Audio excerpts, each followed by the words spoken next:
নবী সাল্লাল্লাহু আলাইহি সাল্লামের রাতের ইবাদত মানে তাহাজ্জুদ ঠিক কেমন ছিল চলুন এই অসাধারণ আধ্যাত্মিক চর্চাটা একটু কাছ থেকে দেখি।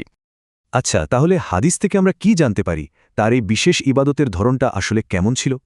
সাধারণত তিনি রাতের বেলা ১১ রাকাত সালাত আদায় করতেন, এটাই ছিল তার তাহাজ্জুদ। কিন্তু ব্যাপারটা শুধু সংখ্যার না, আসল বিষয় ছিল তার এবাদতের গভীরতা আর একাগ্রতা। একবার ভাবুন, একটা সিজদা এত দীর্ঘ, এটা থেকেই তার গভীর মনোযোগটা পরিষ্কার বোঝা যায়। তাহাজ্জুদ তো ইসলামী আধ্যাত্মিকতার একটা মূল ভিত্তি।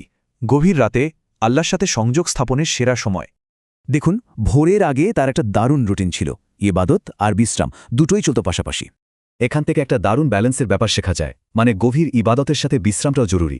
তো এই পুরো অভ্যাসটা থেকে আমাদের আধ্যাত্মিক জীবনের জন্য অনেক কিছু শেখার আছে, তাই না? শেষ প্রশ্নটা হল, তার এই নিষ্ঠা থেকে আমরা নিজেদের ইবাদতকে কিভাবে আরও সুন্দর করতে পারি।